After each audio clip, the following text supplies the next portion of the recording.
l'assurance maladie au niveau de la Caisse nationale d'assurance maladie. Donc voilà comment j'ai pris en charge les formations continues conventionnelles. Et de formation continue conventionnelle, je me retrouve au niveau du développement professionnel continu. Alors, qu'est-ce que le DPC, ce développement professionnel continu? On en a beaucoup parlé, on a même pensé à un moment que c'était un petit peu l'arlésienne, parce qu'on en parlait, on ne voyait pas venir. Je vous rappelle que c'est quand même quelque chose qui a été prévu par la loi Hôpital Patient Santé Territoire en 2008, donc qui remonte quand même à disons 4 ans, et on verra vraiment sa mise en œuvre efficace au 1er janvier 2013. Alors, qu'est-ce que c'est? C'est une obligation annuelle pour tous les professionnels de santé. Alors, quand je dis tous les professionnels de santé, c'est vraiment tous les professionnels de santé.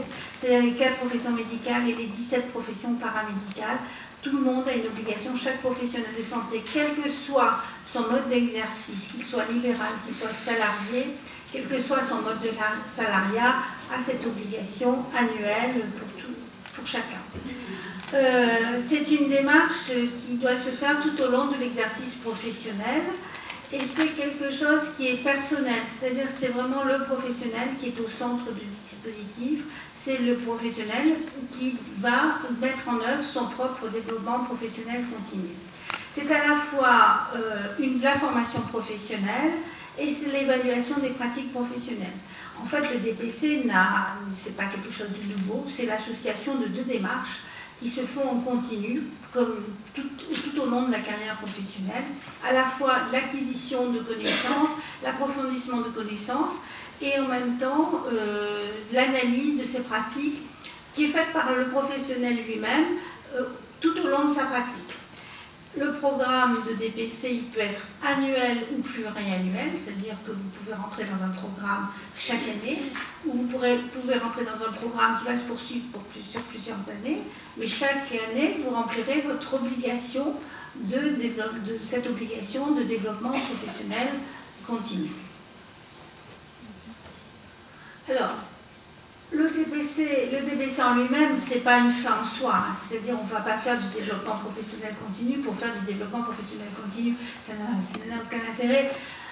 Effectivement, l'objectif final, c'est l'amélioration de la qualité et de la sécurité des soins, et également la maîtrise médicalisée des dépenses de santé. Puisqu'en fait, l'objectif de tout professionnel, c'est de faire le meilleur soin, la meilleure qualité, au coût le moindre. Donc en fait, qu'est-ce que ça va apporter le DPC par rapport à ce que vous connaissiez déjà avec la formation continue conventionnelle? Déjà, vous avez une offre de formation qui est beaucoup plus variée et qui sera plus adaptée aux différents modes d'exercice et aux besoins des professionnels de santé. C'est-à-dire, je vous expliquerai exactement comment ça va se passer, mais il y a une offre qui sera beaucoup plus variée.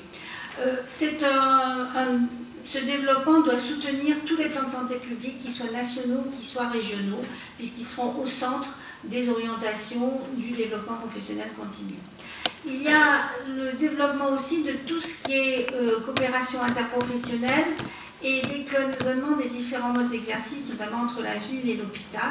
Donc là aussi, c'est quelque chose qui est un petit peu nouveau, puisque jusqu'à présent, il y avait peu, et je l'ai vu dans l'exercice des fonctions que j'avais précédemment, il y avait peu de formations qui s'adressaient à plusieurs populations de professionnels en même temps.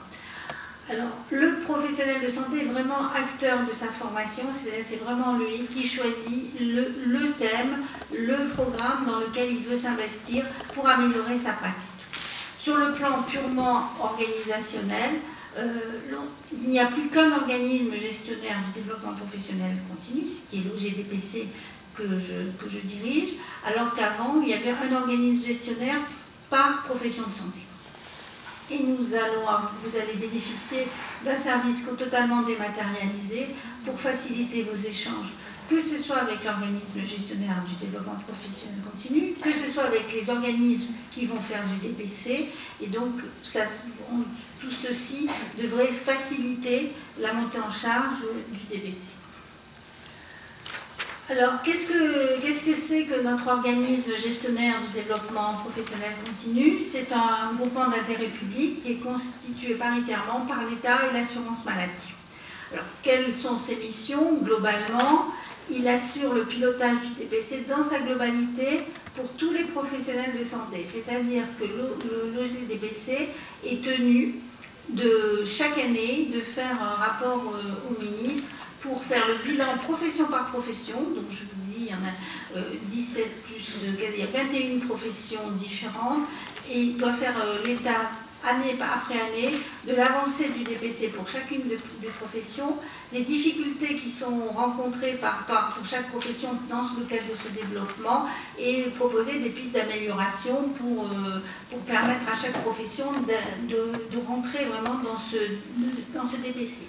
Et d'autre part, on a une vocation un peu d'OPCA, c'est-à-dire qu'on gère la partie financière pour tous les libéraux et pour les professionnels de santé qui exercent en centre de santé, et également pour les médecins hospitaliers qui sont éligibles à la contribution de l'industrie pharmaceutique, mais je vais vous expliquer un petit peu plus en détail en quoi ça consiste. Alors, les sources de financement du DPC, alors là je m'adresse vraiment aux libéraux, puisque ce ne sont pas c'est pas le problème des salariés, mais je crois que vous êtes essentiellement libéral dans cette salle, puisque les salariés, leur DPC est financé par l'employeur.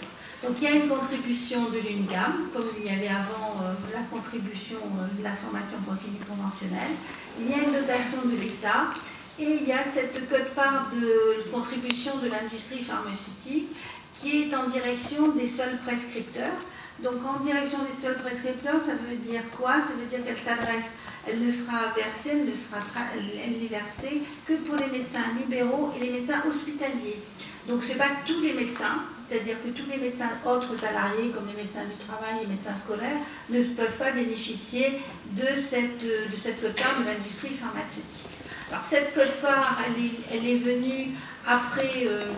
si vous voulez, le problème qu'il y a eu sur le Mediator, avec les assises du médicament, la loi sur la réforme sur le médicament et le financement de la formation professionnelle, la formation faite par les laboratoires pharmaceutiques, avec cette idée de mutualiser en fait les fonds de l'industrie pharmaceutique pour qu'il n'y ait pas de traçabilité vers tel ou tel laboratoire, et cette quote-part est donc versée à l'UNGAM. Il y avait déjà une part qui était versée, un pourcentage qui était à hauteur de 1%, qui était versée à l'UNGAM comme contribution de l'industrie pharmaceutique sur la vente des produits en France. Et cette quote-part est passée de 1% à 1,6%, donc c'est 0,6 ou une partie de ces 0,6% qui devrait venir financer une partie des programmes des médecins, qu'ils soient libéraux ou hospitaliers. Alors, l'OGDPC, beaucoup vous parlent quand on a parlé de cette réforme, quand on a lu les textes, il y a un mot qui est revenu très fréquemment, qui était le mot d'usine à gaz. Alors, je ne vais pas vous dire que ce n'est pas une usine à gaz, c'est une usine à gaz, mais qui est très transparente pour les professionnels de santé, pour les organismes DPC, qui va quand même vous faciliter la vie au final. Mais moi, en gestion, c'est réellement une usine à gaz. Donc, en fait, il y a plusieurs instances. Alors, d'abord, comme c'est un GIP, il y a une assemblée générale. L'assemblée générale qui est constituée par l'État, l'assurance maladie, qui approuve les comptes et qui adopte l'adoption du programme d'activité et vérifie que le programme d'activité de l'OGDPC est bien conforme à ses missions. Mais en fait, après, il y a ce qu'on appelle le conseil de surveillance. Le conseil de surveillance, c'est une assemblée qui réunit à la fois un collège profession de santé, un groupe de professions de santé et un groupe employeur, et qui a un bureau.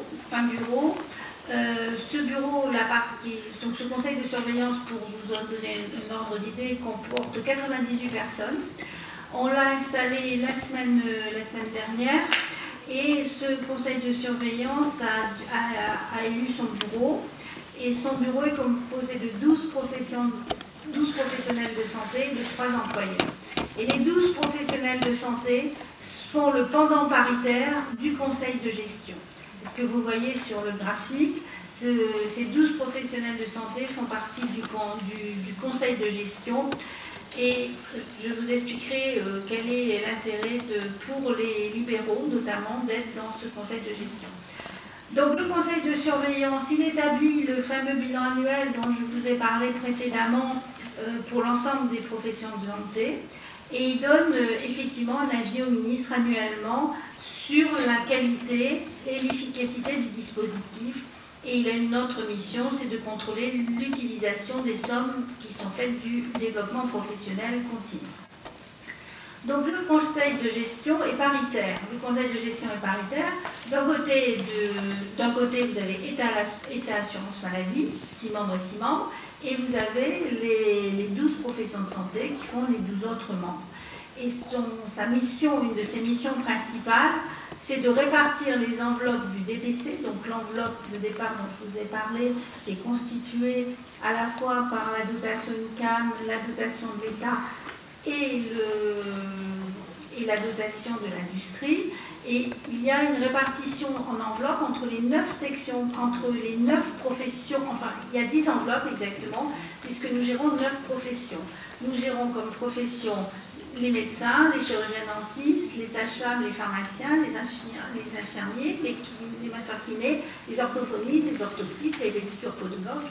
Donc 9 professions, plus une enveloppe interprofessionnelle pour permettre justement ces DPC qui seraient faits entre plusieurs professions.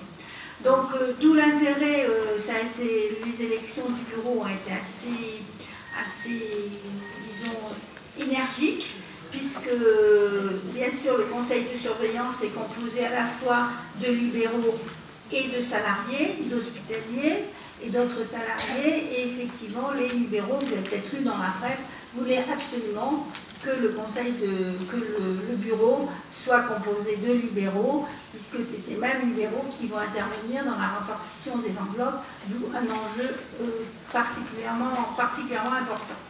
D'autre part, pour les médecins salariés des hôpitaux, l'OGDPC doit contractualiser avec les OPCA